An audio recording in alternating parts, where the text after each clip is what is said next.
welcome to Behavioral Groups, the podcast that explores human behavior through a behavioral science lens. I'm Kurt Nelson. And I'm Tim Houlihan. We like to explore why we do what we do with researchers, authors, and practitioners in a conversational setting in order to bring those insights to you. You know that Tim and I are consultants, and we've done lots of projects for sales leaders and for marketing leaders to help them achieve their business objectives. And in many cases, we've helped them exceed their business objectives. And that's pretty cool. It is cool. It's very cool. And sometimes we've done consulting gigs for company presidents when the sales leaders and the marketing leaders couldn't figure out how to get along, right? Yes, Tim, we have done that. And when sales and marketing don't see eye to eye, that's a problem. And that takes some working out. So what we've seen as practitioners ourselves really boils down to two main things.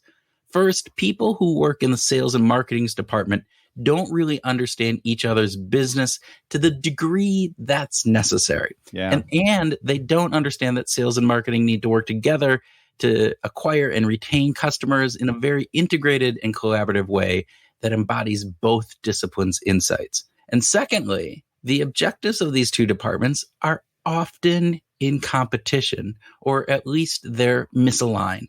They are running in two separate or different directions. Yeah.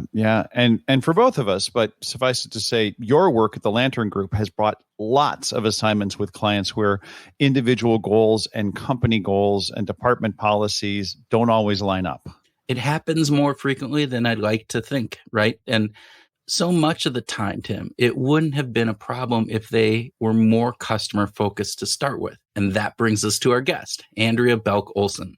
Aside from being a fellow Hawkeye, go Hawks, from the University of Iowa in Iowa City, Iowa, Andrea is the author of What to Ask, How to Learn What Customers Need But Don't Tell You.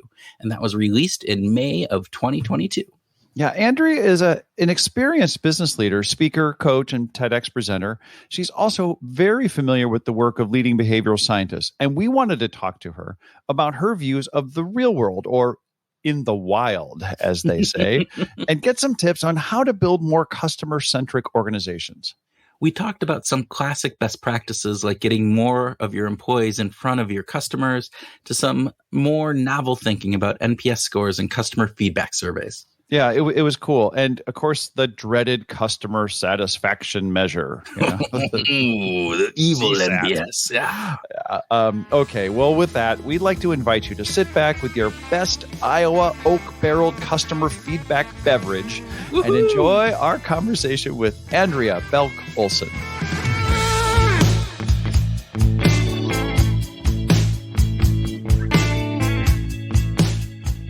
Andrea Belk Olson, welcome to Behavioral Grooves. Hey, thanks for having me. It is our pleasure to have you, and we're going to get started with the speed round. So I want to know, do you prefer coffee or tea? Oh, both. It depends on the context. Okay. So, context matters. Okay. Context really matters. So, coffee, it's like kind of your regular day, get up in the morning type of thing. Tea is usually if it's late at night, you want something low caffeine, or if you just don't feel well. Right?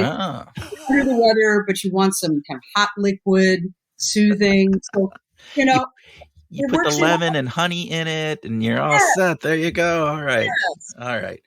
Cool. All right. So this is an Iowa City question here for you. So Mickey's, the Deadwood, or the Airliner, preference for a Tuesday night, just going out. Oh, man. I go with the Deadwood. I go with the Deadwood every time. Because it's, you don't really have the college sheen in the traditional sense. And if you say Tuesday, college kids go out every day of the week. Yes. I'm assuming we're talking about in season, right, during school. So you kind of want to get something where there's going to be a deal, right? It's an off day. It's going to be an eclectic crowd, and it's just going to be really relaxed. So it has been a while since I've been back drinking in Iowa City. And so I had to do a little quick research to make sure that those bars were still open and around after the pandemic. But those were the bars, like some of the bars that I went to when I was there. And I would have to say the Deadwood, as you said, eclectic. It is by far one of the most eclectic bars ever. So if anybody ever gets to Iowa City, I would highly recommend actually any three of them. Get the conglomeration at Mickey's. The Airliner is your typical frat bar, I guess. I don't know, but it might have changed. I don't know. Yeah. But the Deadwood is definitely the eclectic kind of really cool place where you get to see some characters. Oh, totally. Wow, we're down memory lane already. I love this. Okay, Andrea, the book is incredibly well researched. You've got 13 pages of bibliography. You have a lot of musical references. So my speed round question is, who would you prefer to have dinner with? Your favorite researcher or musician or athlete? That's tough. And I'm going to give you two answers to that. Fair enough. The first one is none of them. Oh, because it's always just a little depressing to meet your hero. Your idea in your mind of who this person is, because you don't know really them intimately, might not match up to who they are, in real life. So I almost want to keep that imagination, that concept in my mind. I don't want to diminish it by actually meeting someone. But if I did have a chance to meet someone, I would meet Freddie Mercury from Queen. Oh, because he's just, and we're talking about eclectic. I mean, just fascinating person. And I think he'd be just a pleasure to chat with. Cool. Agreed. He would be a fascinating guy. Okay. All right. Last speed round question. True or false? Understanding your customer preferences means you also understand customer purchasing behavior. No, I mean, not really, right? It can, but purchasing behaviors is really looking at the past, right? And, past behaviors aren't a real clear predictor of what future behaviors are going to be. So, does it give you a vague idea? Yeah, but it's something that I wouldn't bank on, right? You ask a friend to do something and then you try to, ask in the future, again, the same thing, you can't guarantee that behavior is going to happen. And that's just, in your everyday. So, the mass of customers that you're dealing with, their past behavior does not predict their future actions very well. Yeah. Okay. So the book is called What to Ask. And we know that asking customers like, what feature would you like, is kind of a worthless question. And you've got great examples. I always love the Henry Ford, story about, if I would have asked them, they would have told me faster horses. Sure. I mean, these are great. But what should marketers be thinking about to try to actually understand customers' wants and needs? What should be in there? What should be the mindset? What should be the approach that they take to really understand?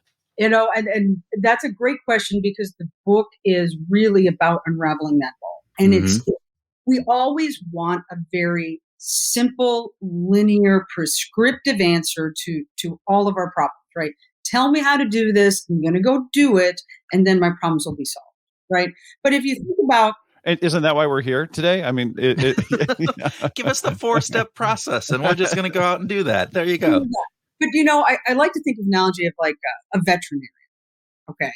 And let's say you go to vet school, you learn how to be a vet, and then you go into practice, right? And you start seeing things in real life, in those contexts that, apply to what you learn from an academic perspective. But it's very different when you're applying it in real life, right? There's creativity that you have to apply. There's things that you have to look beyond the surface, right? You can't just say, A equals B and therefore C, right? It's much more of an art. And it's the same with understanding customers. If you are 20 steps removed from the customer and simply just sending out a survey, getting some data back and saying, this is what people think, you don't know customers. You really don't know jack about customers, right? If you want to know customers, you need to know people. And to know people, you need to engage with them. And that's just really the fundamental step one of the entire process, is you have to get yourself closer to customers and see the context in which they live and the challenges that they have and how they process information, how they assess things. And you'll start seeing patterns. But again, it is like an art. You have to learn this skill. It's not something that you can say, I did A, I did B, and therefore out pops my cake. Well, when you're talking about learning and engaging with this customer, you're not, just to be clear, you're not talking about the chief people officer, the chief customer officer, like going out and figuring this out. You have a broader definition of what companies, or a broader belief of how companies ought to be engaging with their customers, right? It's more than just one person or one little department, right? Well, yeah, I totally agree, because one person is one perspective. right? And you're not going to see everything through one lens. You need actually everyone in the organization to be exposed to customers, right? And you think, well, okay, how's accounting going to be exposed to customers? You know what? They can go on trips with sales to meet customers. They can sit and listen. They can ask questions, right? Because the more people you get involved, the more perspectives you have. And different personalities are going to see different things in different people. And when you amalgamate that mass amount of information, think about you had 500 employees and each employee went and visited customers, twice a month. How many data points are you going to get? That's way less expensive than hiring an outside research firm to send out, postcards or do field interviews with, 100 customers. That's not the same thing. And you'll uncover so many other little things in regards to just your business and daily service outside of seeking big innovations that is going to improve your operations on top of it. So why don't companies do that? I mean, it's as you said, it's cheaper. It's probably more effective as you talk about, but it's also an element that probably provides from an employee perspective. That's kind of fun, right? I would love to be able to get out of be sitting behind my desk with a spreadsheet and a calculator here and go out and meet those customers. Why aren't companies doing that? Well, I mean, fundamentally, if I'm going to simplify it, it really comes down to two things. One is fear, right?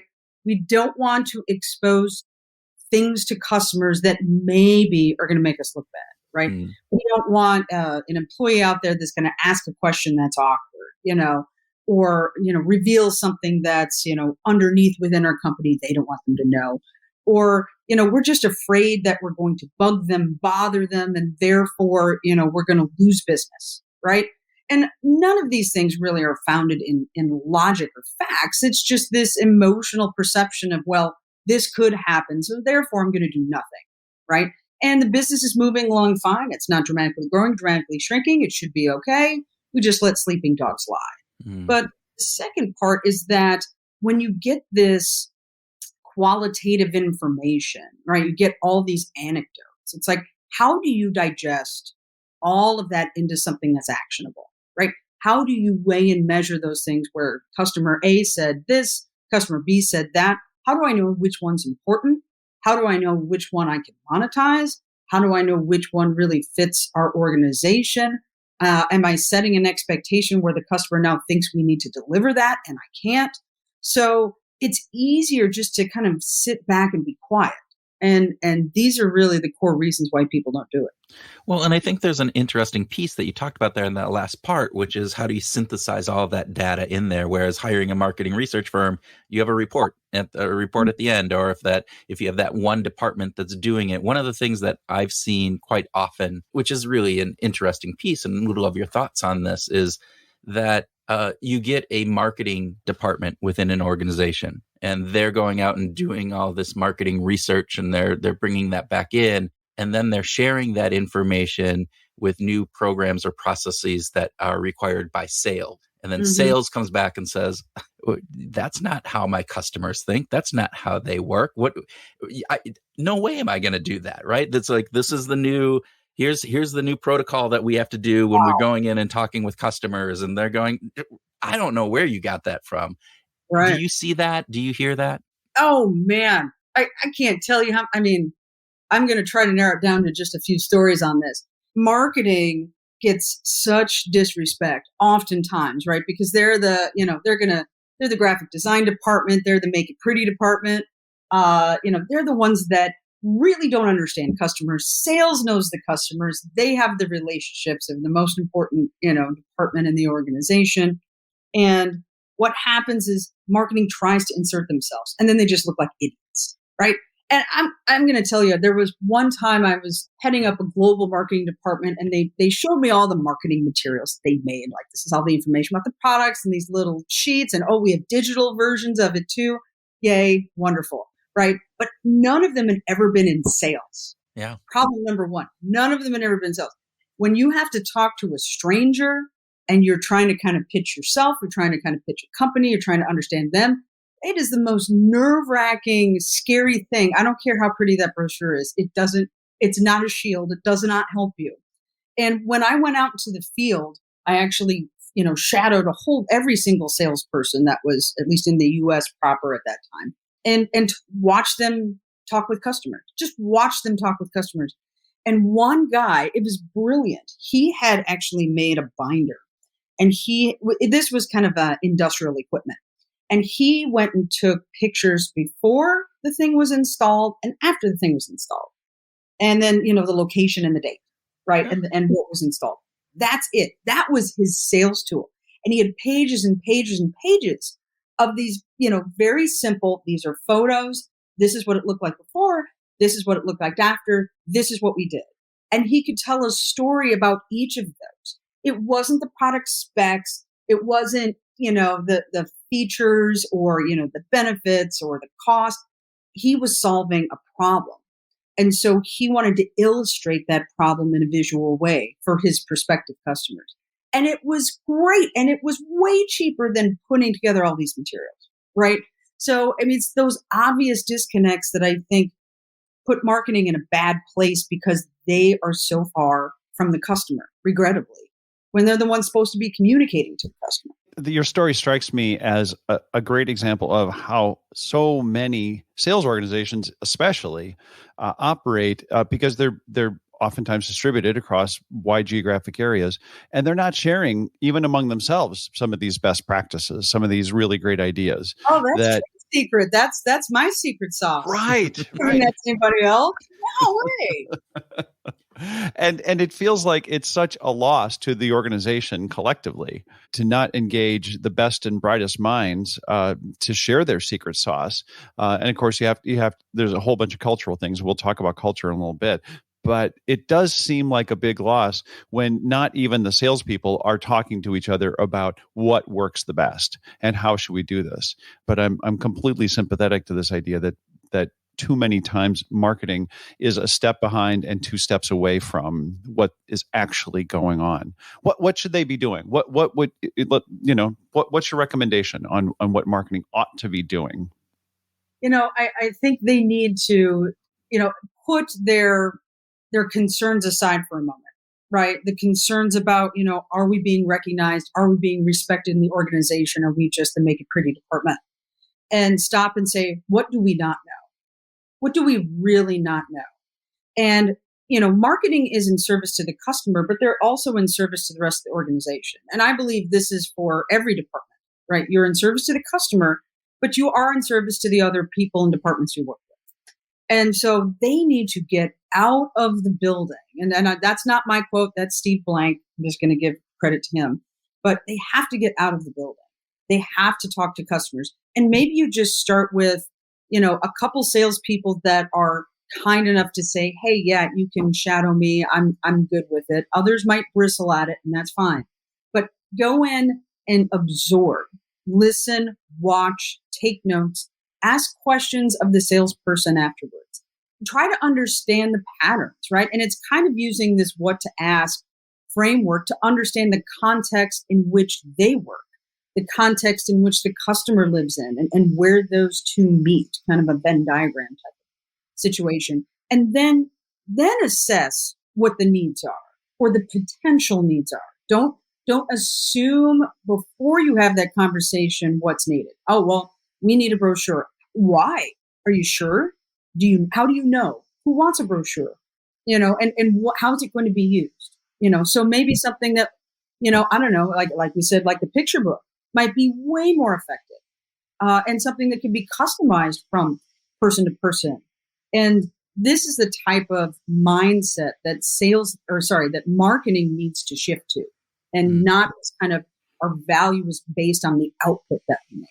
So Andrea, I love this kind of thought that we're going through of getting closer to the customer.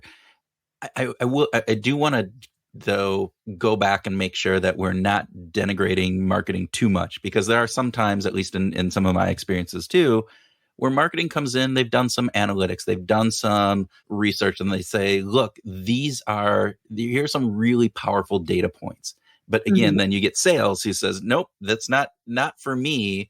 Right. Because they're stuck in their status quo. They're stuck. This is the way I've always done it. It's scary for me to go and try something new.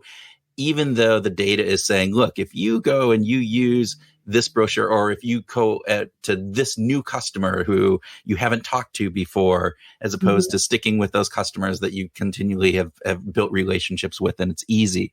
So how do you break down the difference between those times where they are just, as Tim said, a step away or two steps away and a step behind, versus when maybe some of the information is actually valuable and should be used, and yet it isn't because there are some, psychological factors of fear or other factors that get in the way of sales actually applying those? Well, I mean, I think this kind of spins back to kind of some concepts from behavioral science, right? And there's these kind of, mental heuristics that are going to stop someone from adopting something or accepting change, right? That's common. I think we're all kind of fairly aware of some of those things. But the other part is, you have to ask yourself, and again, I love marketing. I've been in marketing for years. I headed a, global marketing team across 10 different business units. So I have nothing against marketing. However, I would say that marketing likes to solve problems that don't exist. Mm-hmm. And so when you say, I have this data point, okay, let's say you have a really good data point. The question is, one, and marketing should know this, but we get ahead of our skis on it, right? But who's the audience? Who's this for? We see something and sometimes we go, oh, this is for sales. Is it for sales? Or is this something that's a bigger impact on the operational strategy of the organization, right? Is it a new, industry or target market focus, right? Because you see something growing in the data, right? Or you see things that are very tactical and you kind of want to solidify the brand and say everyone needs to operate the same. But what makes great salespeople is who they are as individuals. And so when you try to tamp that down and say, but we have data that says this brochure works every time, is that really true? Right? You are looking at the problem in the wrong way. And you have to look at the problem in the sense of, hey, what are we trying to communicate to the customer? And that is not going to be, and I'm sorry, I'm using your example, in one physical form, one medium. So, I'd argue that we get attached to a data point and then have a really hard time dissecting how it can be used in the right way to grow the organization, which at the end of the day, bottom line is that that's what marketing is there to do. Yeah, I love that. Thank you for speaking so lucidly about that. There are all kinds of issues that we could tackle. One of the things, and I'm going to interrupt myself on this, because if for listeners who like books with snarky footnotes, this is a book to buy. Oh my God, that's great. I'm thrilled.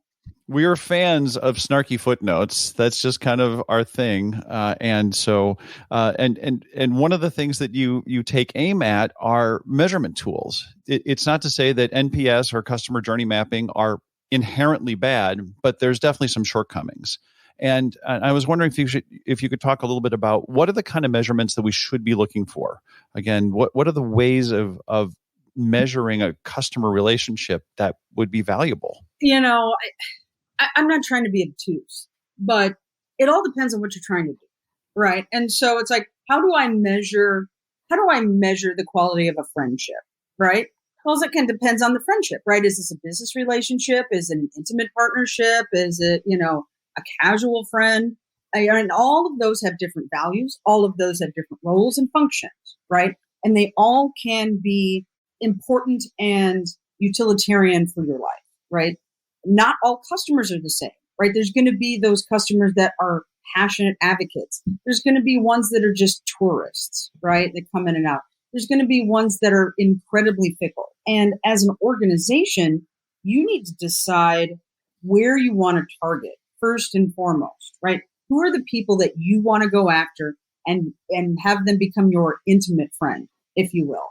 And then it's a matter of saying, okay, what are they looking for? What are their needs? And we need to adapt what we're doing, delivering, offering to meet those needs. And it's not just, I want this as a PDF versus a printed document. We're talking about real contextual needs based on the challenges they face. And this is critical in B2B, right? We think we're selling products. We think we're selling solutions. I hate this stupid, we're selling solutions. Why would you sell anything else?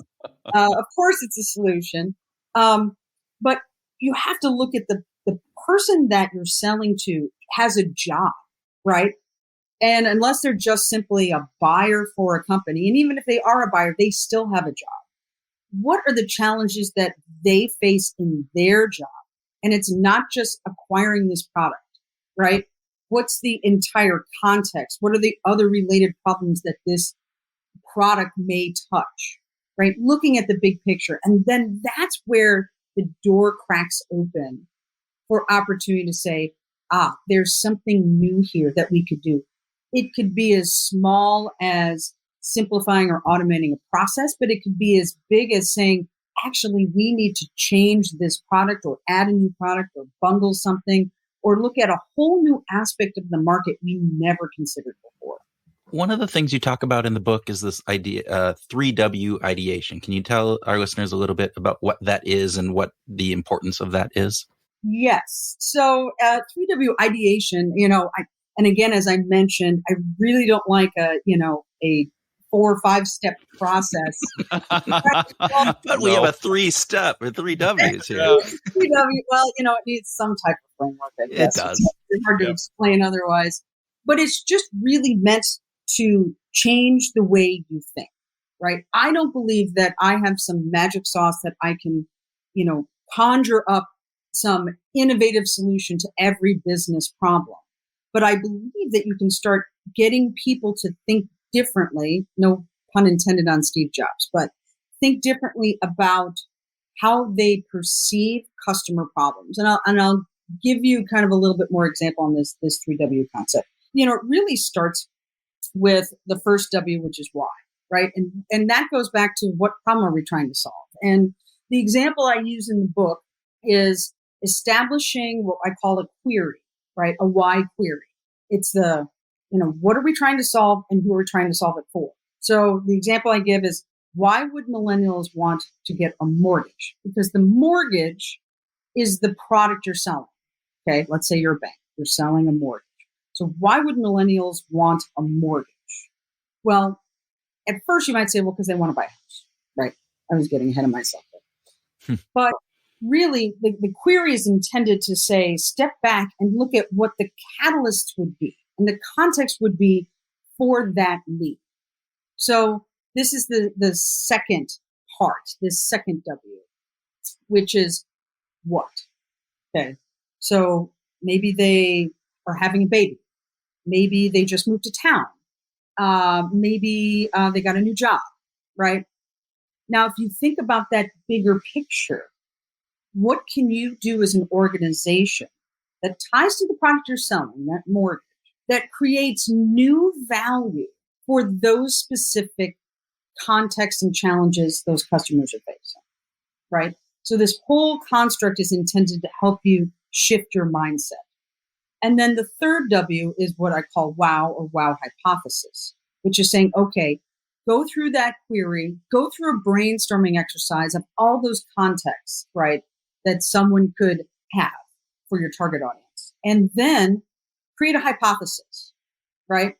So we believe that millennials, that people that have a new baby, want a mortgage and are looking for X, Y, and Z.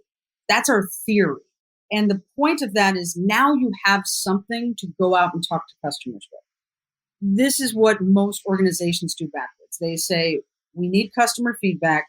Go talk to them. But why? What are we trying to learn? What are we trying to find out? And it's either 200,000 foot. How do you feel? Do you like what we're doing? What do you think about the competition? Or the other end of the spectrum, very tactical. Do you like this feature, right? Do you want this to be red or blue? Nothing in the middle about what their problems are and what challenges they're facing. So the process isn't kind of that 1, 2, 3, 4. It's the, how do you shift your mentality? And then you can go out and discover it, because my intent is that I want everyone to learn to think about customers in a different way, right? And they can go off and get better and better at this on their own. It's not about coming back to me and and reapplying a standard rhetoric over and over again. This customer feedback thing, it sounds like for most companies that are asking these either big, broad questions about, sort of net promoter score type of thing, or the very specific feature questions, that the juice really isn't worth the squeeze. Is that fair? Yes. So let's just use the net promoter score as an example. Okay, so we send out a mailing to all your podcast listeners, and you get back a net promoter score of, I don't know, 8. Let's just pick a number, right? Okay. From a business perspective, what are you doing with that information? Oh, we're going to build, global campaigns around it. No, okay. No, of course we're not. Yeah. I started my career as an entrepreneur at a tech company. A friend of mine called me and said, hey, this was in the 90s. Do you want to start a tech company? It's like you're right out of college. You're like, oh yeah, sure. This will be 6 months. It'll be fun and crazy. And then, it'll die. So it's still alive. It's still doing great. I think they're at 60 million or 70 million a year right now. And I was there for 10 years. And I will tell you that the thing that people in business that are wonderful employees at successful companies don't understand is that every decision you make, you have to really know whether that's going to do something to help your company grow. As an entrepreneur, there is no room for fluff, right? So let's go back to that net promoter score. What business decision can I make based on that information, right? If I have a 10, I can hand it to marketing and they'll make it pretty and promote it. But outside of that, right, what do I know? And if, let's say, on the other end of the spectrum, it's a 2, right? Right. Everybody's attractive. If you didn't know that already, if you need a report to show you that as a CEO or a CMO or any C person, just quit. I mean, really, I don't know what you're doing. Right. Tim, I think we might need to quit. I don't know. I think we're given the net promoter score of behavioral grooves, and that's not knowing what it is. Let's just not ask. Let's just start there. Let's put our head in the sand. There we go. Ask. Oh, what about culture? I teed up culture a little earlier because I'm kind of fascinated with what role does culture play in this story overall? Oh man, culture is such a weird word, and a lot of people interpret it a different way. You look at culture at one end of the spectrum and people think that's mission, vision, values. Check, we're done. On the other hand, it's the DEI stuff and really getting into, deep interpersonal things with employees. And honestly, I believe that everything is some moderation in between, right? And practically speaking, as a CEO of, let's say, a multi-billion-dollar company, you're not going to be hands-on with every single employee, right? You maybe can, touch them at one point in time throughout the year, but, you're not going to have that intimacy. And what you need to do as a leader is establish the behaviors you want to see, not here's the, vision, mission, values, and, we're going to be honest. We're going to speak up, et cetera, et cetera. I mean, 9 times out of 10, heck, 10 times out of 10, all of that is trash, right? If you're not going to be honest, if I have to put honesty on the wall as a value to ensure that everyone is being honest, I mean, I've already lost the battle, right? And actually, if I think in the book or at least in one of my articles, I noted that Enron had honesty, communication, all that generic crap, and posted in their lobby. It didn't really do anything, did it? Right? So it goes back to behaviors, and people model other people's behaviors, and people will model leaders' behavior. And so when we're talking about culture and we're talking about customers, you have to not only embody what you want that culture to be, but hire to and fire to support that culture. You have to communicate in a way that is reflective of the culture. And then you need to expose that to customers. Because if you think about the companies that you love the best, that you're most connected to, even if it's just one, you feel like you understand their culture, right? It's not just the marketing. It's not just the sales. It's not even just the product, right? You have a deeper emotional connection to them in a different way. And that's where culture sits. Hmm. I love this idea of culture. And you talk about just in general that you're bringing a behavioral science perspective into some of the work that you're doing. How would you, what do you think behavioral science brings to a business, or in particularly to the customer perspective of businesses? What can businesses learn from a behavioral science lens? I've been studying behavioral science for a while and really was fascinated by it. I got a minor in psychology in college, and this was kind of a flavor of that it felt like it was a lot more actionable instead of just being a clinician. But the challenge with behavioral science is that there's kind of two parts. There's one is I can apply it tactically, right? I can change this form, I can redesign this poster, et cetera, and incrementally increase or decrease some behavior, right? And behavioral science is really sitting over here. I don't think that, especially in the United States, there's a strong understanding of how behavioral science can apply to the company at a higher level, at a strategic level, right? How do you translate that? And I believe that it's really tied much more back to culture and interpersonal communications.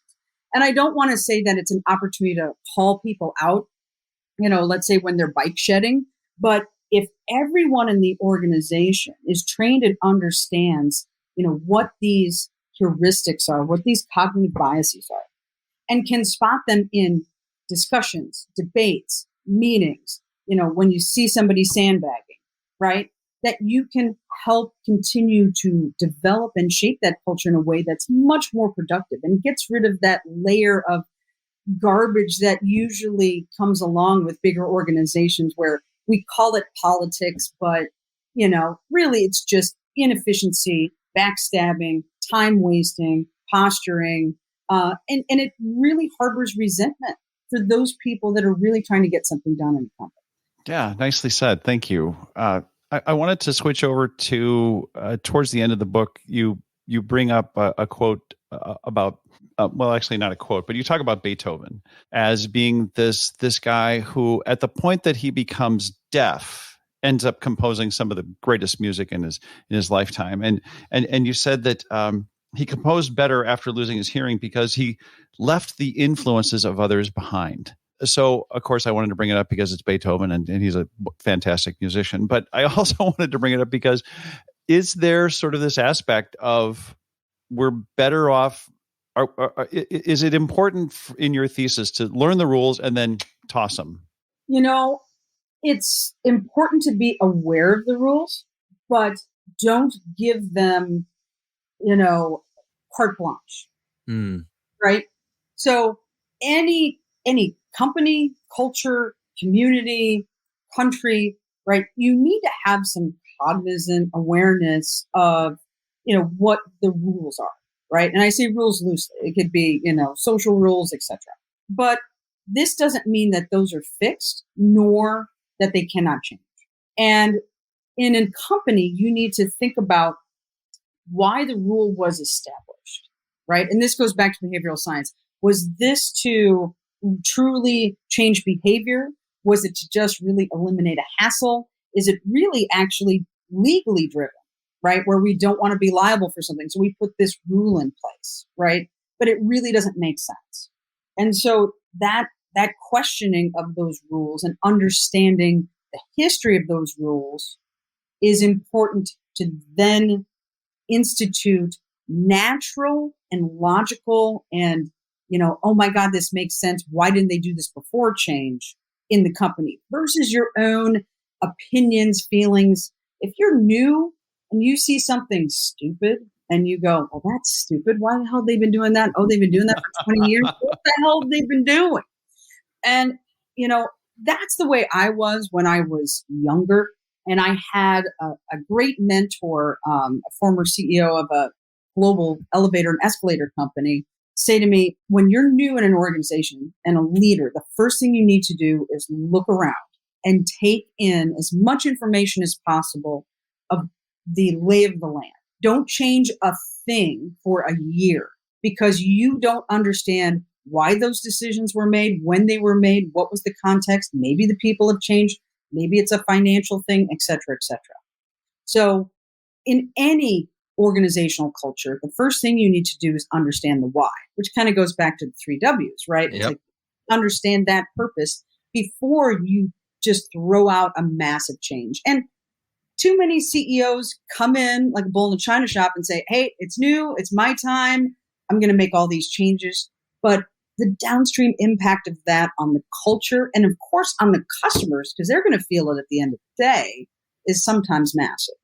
You'd also talk about Ron Johnson in the book, which kind of, I think, lends into this, right? He left Apple, went to JCPenney, and was fired 16 months later. So, was that help us understand, was that because he put too much change in, he came in and was that bull in the china shop?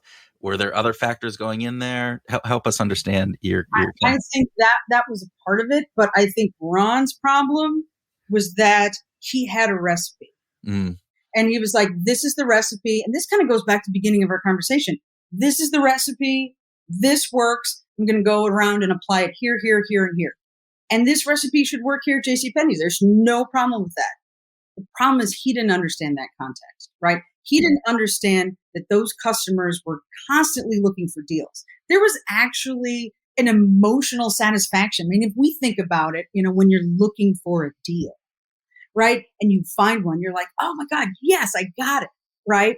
And his approach of a fixed price across the board, was it took away that, feeling of success from those customers that had been doing that for decades, right? And so because he didn't understand that why, he didn't understand the current context, in addition to the fact that he thought, I've got the silver bullet and I'm just going to flop it down here and everything will be great. And it's a lot easier and I don't have to think and I can just plow through it. Great. Why not? And it didn't really work. That is it's a great observation on that. I'm glad that you included that in the book, Andrea. If you were to be on a desert island for a year and you had to pick 2 musical artists' catalogs to take with you, you could take everything that they've ever written, recorded, all that kind of stuff. Which 2 musical artists would you take with you? I think that you know what, I'm a little biased, and actually I'd only take one because of the breadth of the catalog. Because wow, the catalog is Queen, right? Going back to Freddie Mercury. There you go. Maybe a little Led Zeppelin, sprinkled in. But and I say this because my when I was little, like very, very little, my mother worked from home. She was an illustrator for a department store and did all the illustrations of the clothes for the newspaper when they printed, those things in the newspaper. And she would play music as she was drawing. And she was obsessed with Queen. And so that I remember the year, the album, the songs, and I kind of grew up with that. So I've already listened to it, pretty much for my half my life already. So another half on a desert island wouldn't be too bad. Wow. So not because of any cerebral reason, like all 4 of the band members have had number 1 hits or, the diversity of their writing skills or anything. It's just you literally, it's sort of in your DNA. Mm-hmm. Right. And actually in the book, if you're looking through the footnotes again, there is a reference. I don't remember exactly what chapter, but it says, if you can guess this song, I'll buy you a beer. And I'll give you a hint. Oh. It's a Queen song. It's a Queen song. Course, oh, right? No. I missed that. How did I miss that? Oh my God, I feel terrible. So it's not the name of the song. It's a lyric in a song. It's even harder. Oh, wait a minute. Oh, you know what? I do actually. I have a vague memory of that, and of course I can't. I tracked it down immediately. Oh, and it's just killing me now that I can't remember. Where was that? I don't know. Anyway, go ahead. Oh, okay. Help us. Help us. I'm. Let's see. It is the why and the wherefore. Thank you. I've given you so much here. I can't believe it. Just, God. Well, we'll have to buy you a beer at the Deadwood Yes. next time we're down in Iowa City. you haven't figured out what song it is. We will. That will be over the beer at Deadwood. So Yes. Perfect. Yes. Andrea, thank you so much for being a guest on Behavioral Grooves today. This has been a real pleasure. This is awesome. Thank you guys so much.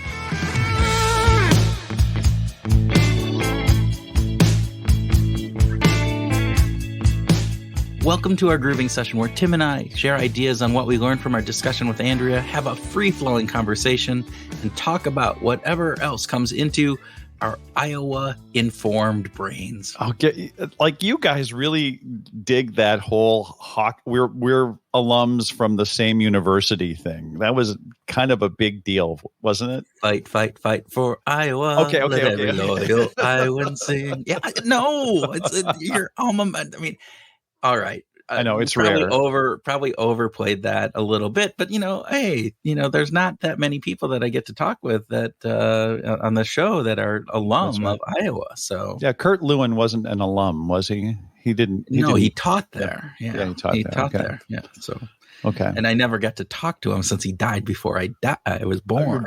Yeah. So. Yeah.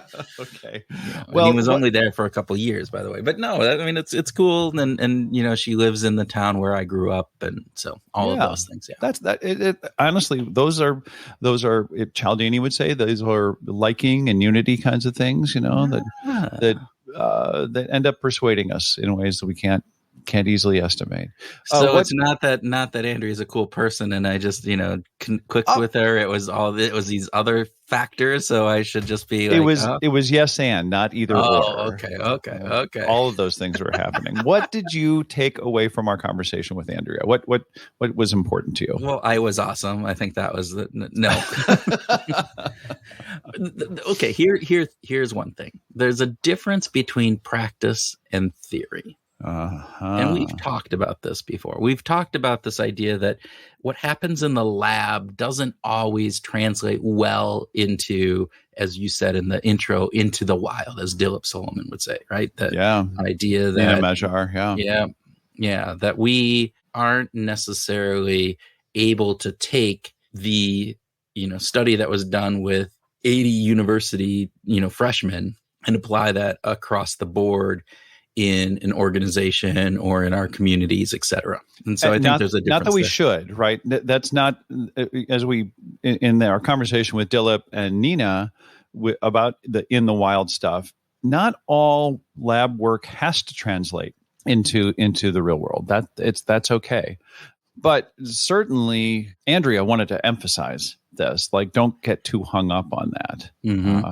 And it made me think of the old Yogi Berra quote of, in theory, there is no difference between practice and theory. In practice, there is. Yogi Berra had such great lines. Man, I don't know. Yeah.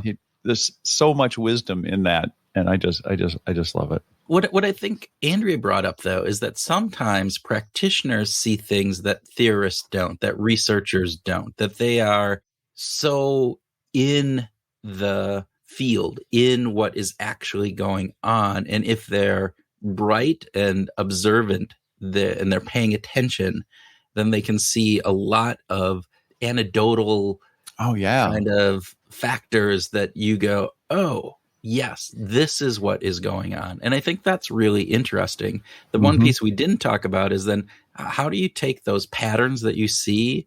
And obviously you can use them from a business perspective, but is there a way that we can go back into the lab and say, professor, can you take a look at this? Because this is what we're seeing. I think that would be a cool thing too. Yeah. I also, I like both of those sides.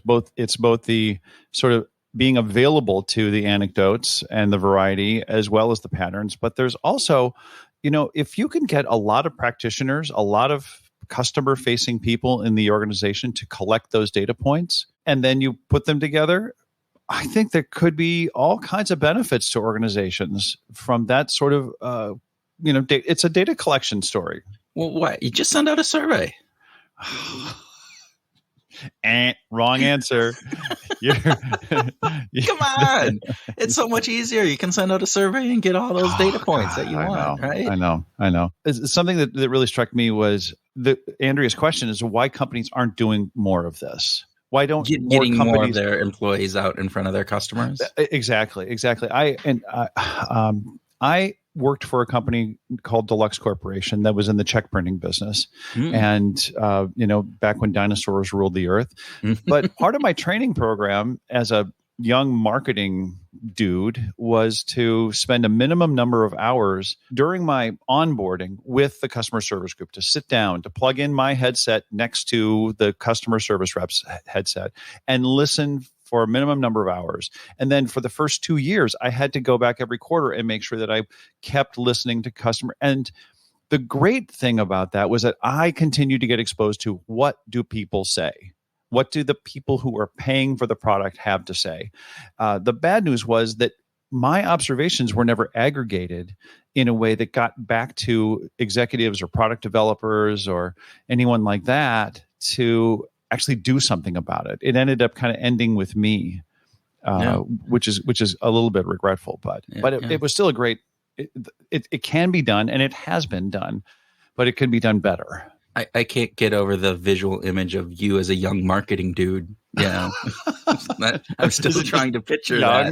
Yeah, young marketing dude. I want to get you a t-shirt that says, I was a young marketing dude. I think that would be cool. Anyway, no, to your point, this idea that it has been done, it can be done, but there needs to be a way for companies to collect the information in a systematic manner, because your observations are fantastic. But your observations are one data point or a multitude of data points. And the other person who's listening in has their own set of data points and the others. Right. And there are patterns to be discovered that maybe you don't even see in your data in the points that you have. But when you put all of those pieces together, and I think companies do a really poor job of they do a poor job of getting their employees out in front of customers and talking to them and dealing with them and listening to them. But B, they do an even worse job of then taking that information and having a systematic way of analyzing it. And what if marketing was involved in that? What, as opposed to just having the product people, like what if the marketing people were the recipients of those conversations and the amalgamation of that stuff? And all the young marketing dudes could just put it all together. It would be awesome. Sorry. David Bowie is turning over in his grave. I think at the thought of that. What else, Kurt? What else struck you in our conversation? Well, I just think I think to our point that we were talking about this idea that, hey, companies should be putting more employees, right? Make it a practice, build trust among coworkers, shared knowledge, shared experiences that they have. Yeah. You can use it to develop better solutions, et cetera, all those things.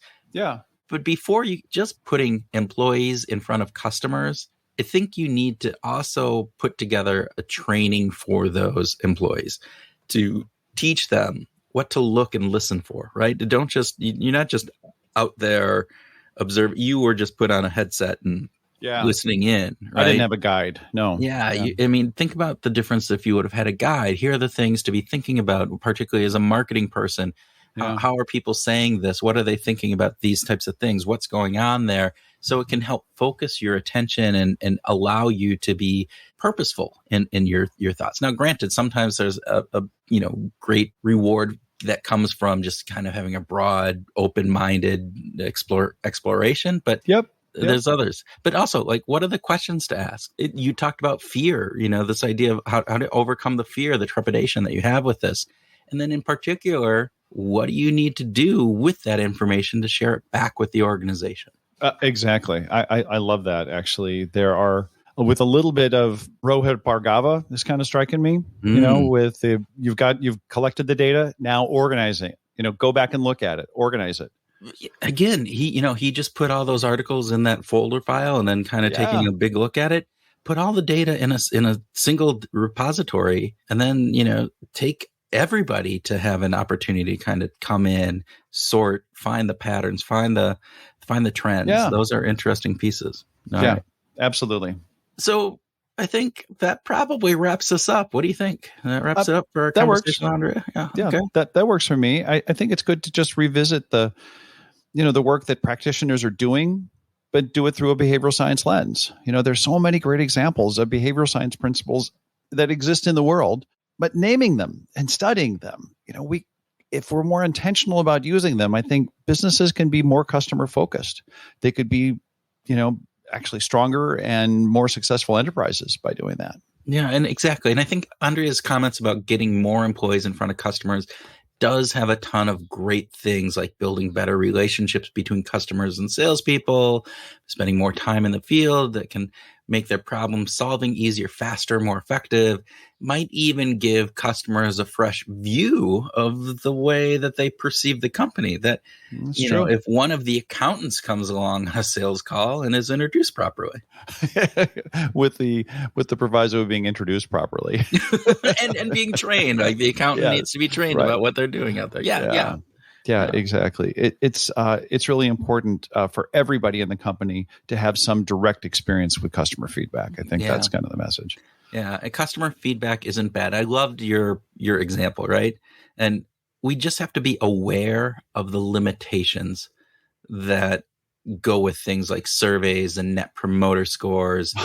And the way of getting around that is, and Grant, they have their purpose. They have their time and place, but they're not the be all end all of this. And so we have to get out there and build relationships with your customers, learn from them, listen to them, watch for patterns, as Andrew says, and use those observations to build a stronger brand, a stronger product, better marketing materials, better corporate, policy overall. All that. And by the way, listeners, we want your feedback. I'm just going to say that out loud. We want to talk with you. Yes, we do. We love getting reviews that love us up. Yes, we do. But more importantly, your reviews and ratings actually factor into the way the algorithms are built that shares behavior groups with people who are just browsing for podcasts. So if they're not just looking, your reviews will actually get behavior groups in front of more people. Yeah. And to that, we really do want to hear from you. If you have a suggestion, if you have a comment, if you like or don't like us, we let us obviously like the like part, but we also want to know the things that we aren't doing as well. Let us know. We want to hear that. We want to have a conversation with you, our listeners, because that truly is the piece that we can take to heart here. And so take a moment, leave us a quick rating or a brief review, send us an email, send us a Twitter note, we'll love it and we'll respond. Absolutely. And with that, we hope that our discussion with Andrea helps you this week to go out and find your groove.